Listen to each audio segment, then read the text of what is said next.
A surprising turn in a twisted case out of Florida, where a grandmother faces murder charges for her role in a sinister plot that left her former son-in-law dead.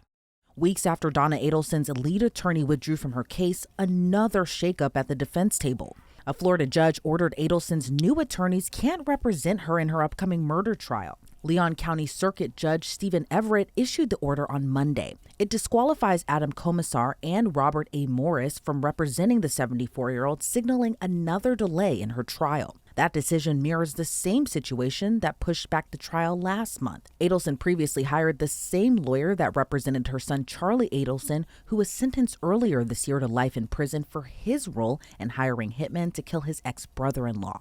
Dan Rashbaum, who represented Charlie, withdrew from being Donna's counsel in mid-September, the same day jury selection was supposed to begin in her trial. Robert Morris, who was co-counsel with Rashbaum, initially stayed on the case, but he filed a motion asking for the court to clarify its ruling when it comes to her future counsel. Judge Everett wrote, quote, "The withdrawal of attorney Daniel Rashbaum became necessary when he engaged in a conflicted representation, falling short of the ethical obligations for members of the Florida bar." Upon further consideration of the September 17, 2024 record and the in-camera proceedings with attorneys Daniel Rashbaum and Robert A. Morris, a sufficient ethical wall was not established. Thus, the conflict of interest involving privileged information or communications has been imputed to Robert A. Morris. Additionally, this case is rife with potential for the same conflict as to Adam Comisar. The order went on to state, quote, "Without the establishment of a sufficient ethical wall and the fact that even third-party counsel cannot avoid the potential for conflict, the court cannot permit Robert A. Morris or Adam Comisar to remain as counsel of record, nor will the court permit the untenable situation to continue. Accordingly, for the above reasons, attorneys Robert A. Morris and Adam Comisar are disqualified from further representation of the defendant." Judge Everett's order is the latest blow to Donna Adelson's case. So how did we get here? The Florida grandmother was arrested in November after she booked a one-way ticket to Vietnam with her husband. She was booked into jail less than a week after her son Charlie Adelson was convicted for the 2014 murder of his former brother-in-law and FSU law professor Dan Markel. Donna reportedly was captured on recorded jail phone calls with her son, telling him she was considering leaving the country. Both Donna and her husband were taken into custody at Miami International Airport. However, Adelson's husband was not arrested. Donna's arrest came more than 9 years after her former son-in-law Dan Markel was gunned down in his Tallahassee home. At the time of his death, Markel, who was previously married to Donna's daughter Wendy, was in a contentious custody battle over their sons. After the divorce in 2012, Wendy wanted to move the children to South Florida to be closer to her family, but a judge ruled against her.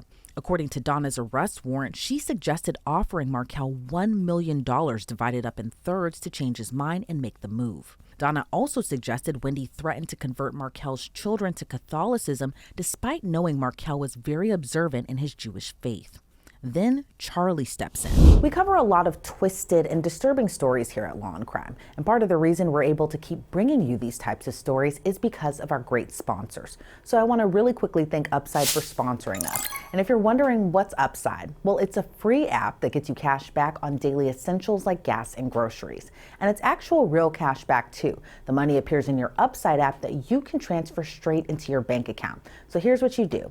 You download the Upside app, then claim an offer for whatever you're buying on Upside. I went to 7-Eleven, got some snacks, some candy, used the app, and honestly, it's super easy. You can use the app at places like Shell, Exxon, and fast food favorites like Taco Bell, and that's just to name a few. So to find out how much you could earn, download Upside or click the link in the description and use our promo code LCNews to get 25 cents back on every gallon on your first tank of gas. Again, that's promo code LCNews for an extra 25 cents back on your first gallon of gas. Prosecutors say Donna's son and Wendy's brother Charlie orchestrated the killing. He recruited his former girlfriend, Catherine McManua, who then brought on the father of her children, Sigfredo Garcia, who recruited his friend, Luis Rivera, to carry out the horrific slaying. At his trial, Charlie admitted paying McManua after the murder, but claimed he did it because he believed he was the victim of an extortion scheme and McManua could pay off the people who killed Markel. But But Magbanua denied she tried to extort Charlie. Authorities allege Donna had the means to finance the murder, and the day after Markel was killed, Donna allegedly delivered a bag of cash to her son that officials say was used to pay Magbanua. Then 2 years after the murder, law enforcement launched an undercover sting operation to try to determine who was all involved. In April of 2016, an undercover federal agent posing as someone trying to blackmail Donna over the murder approached her outside her Miami condo and handed her a news article about Markel's murder. That handoff came along with a written note with a $5,000 amount and a phone number. In an intercepted phone call, Donna called her son about some paperwork that was delivered to her. And when Charlie asked if it was about him, she whispered, "Well, probably the both of us." Then Donna called the number handed off by the undercover agent, which was played in court in Charlie's trial. This is Mrs. Adelson. Is this Sammy? Okay. My grandchildren had my phone before, so Senora Adelson? I'm Mrs. Adelson. Yes. My grandchildren had my phone before, so and I just saw that you called. Oh, okay. You left a message on my voicemail. Listen to me. Let's stop around.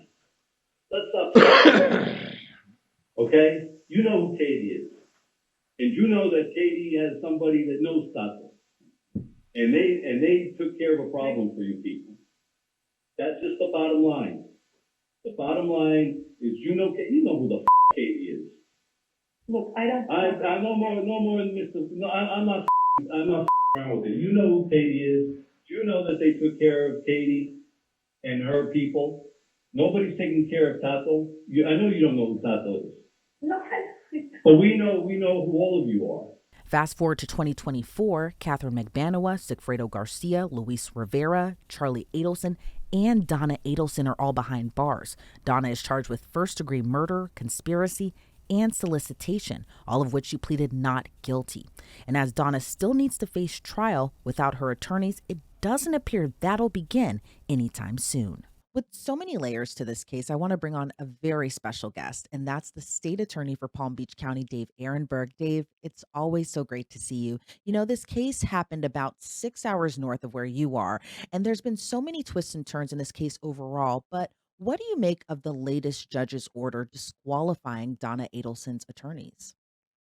I'm mildly surprised, Elizabeth, because at first the judge seemed to be okay with allowing the newer lawyers to stay on. Now, he had a problem with Rashbaum being part of it, but now the judge is saying, I want to protect this case on appeal.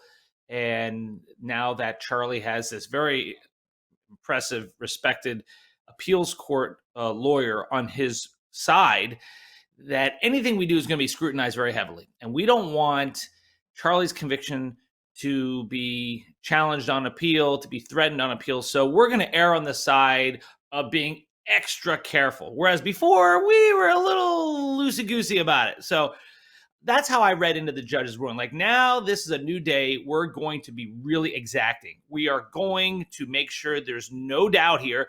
If you have been tainted by Rashbaum, you're gone.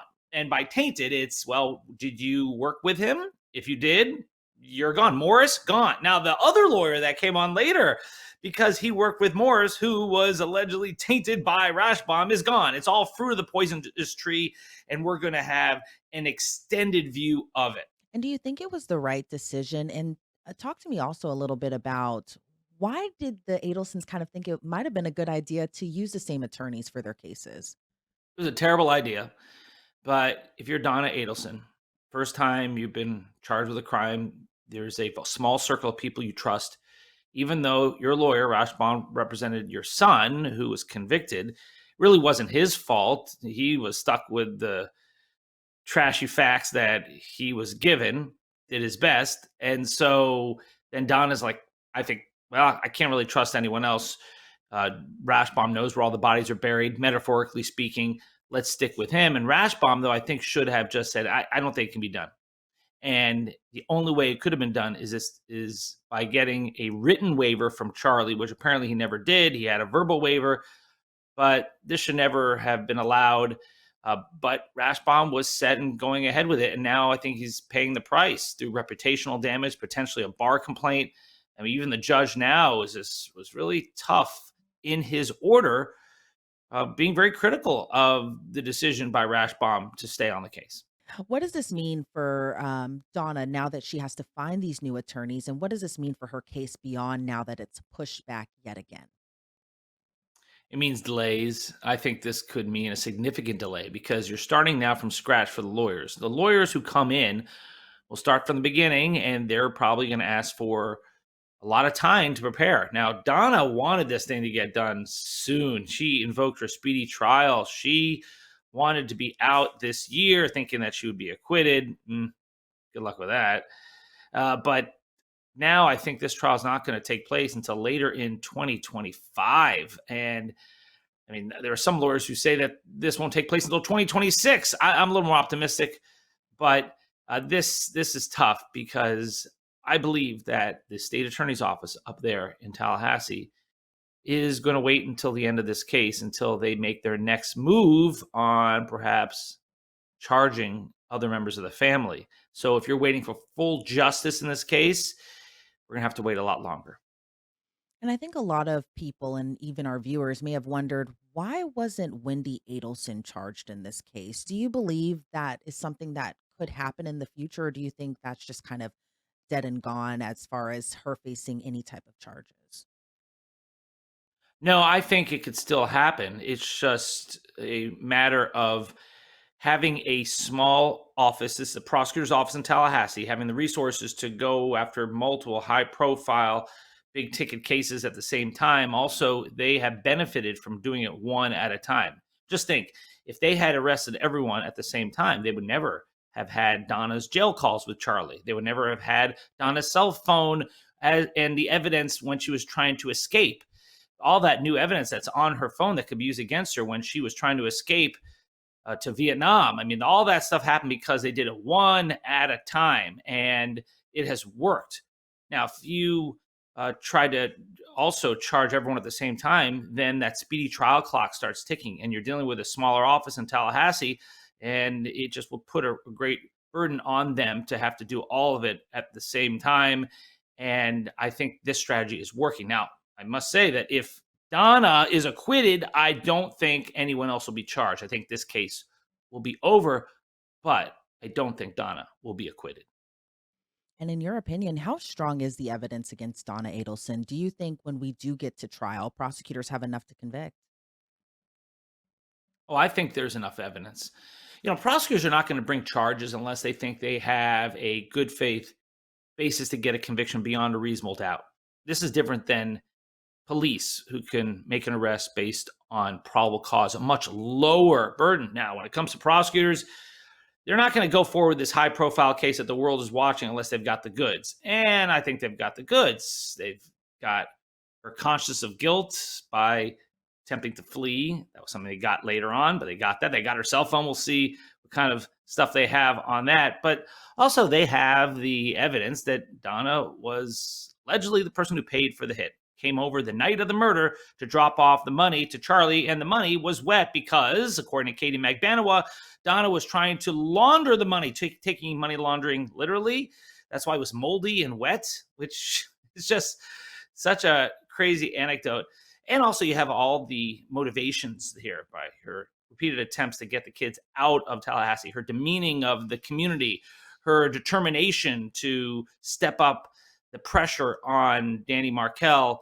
So you've got a lot of stuff. Also, the bump was very big. I mean, they had that undercover officer go up to her, and instead of calling the police, which you would normally do if someone comes up to you and says they've got information about her son-in-law's murder and trying to extort her for money, she calls Charlie, not the police, never the police. She calls Charlie and talks in code with him about the TV and needing to talk in secret. Who does that unless you're guilty? That's the argument the prosecutors will make. The Adelson case has always been so fascinating to me, in part because, I actually used to live in Tallahassee for about 2 years. It was years after the Markel murder, but I just remember how big that case was in Leon County in Tallahassee.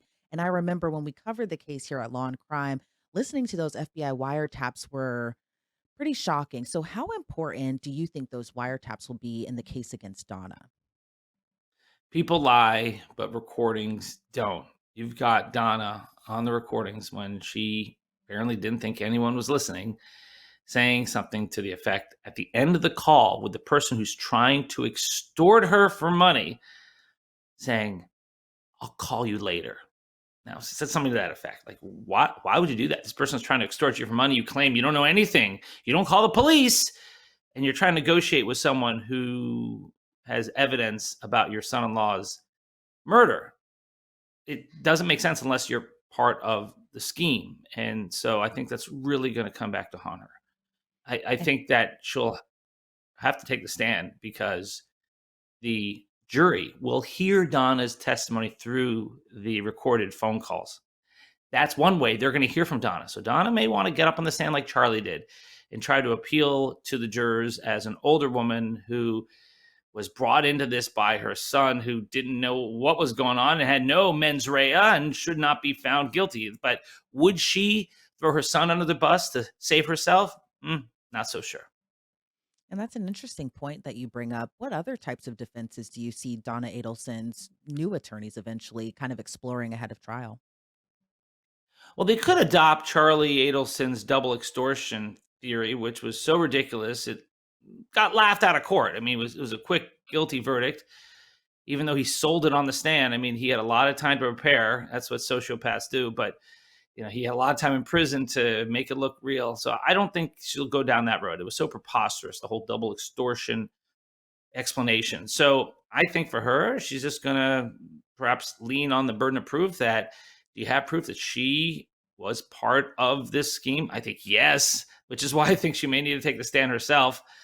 Also, just like Charlie, now that she's stuck in jail pre-trial, she'll have a lot of time by herself to think about what she would say and prepare herself for the inevitable withering cross-examination. So I don't know exactly which way she'll go. I do think her best defense is probably trying to just throw Charlie under the bus, try to say this is all Charlie who did all this. I don't know what was going on. I'm just a soul lady who was just not part of it. And any money that I gave, I didn't know it was for a hit. This is just my son asking me for help for some money. I don't ask questions. I'm a good, loving mother. I guess we'll all have to wait and see kind of how that all plays out, as now we're expecting the trial to begin possibly next year, maybe the year after. Well, Dave Ehrenberg, I appreciate your time as always. Before we sign you off, is there anything else you'd like to add? Well, I knew Dan Markel. He was a friend of mine and he was a great guy, and no one deserves his fate, but especially a guy like him who dedicated his life to helping others, to teaching others. Could have made a lot of money at a big law firm, but instead he wanted to teach and he wanted to help share his values, and his values were trampled over by this horrific murder, by not just killing him, but by eliminating his last name from his kids. Like his kids who he cared for, thought the world of, lived for, they were able to wipe away Danny's legacy, his memory, his last name. And I just hope that in the end, justice is done for Danny in this case. All right, Dave Ehrenberg, always great to see you. Always great to have you on. Thank you again so much for your time today. Thank you, Elizabeth. According to court documents, Donna Adelson's case management hearing that was set for next week was canceled and rescheduled to December 10th. At this time, online court records reveal Adelson doesn't have a new attorney just yet. Reporting for Law&Crime, I'm Elizabeth Millner.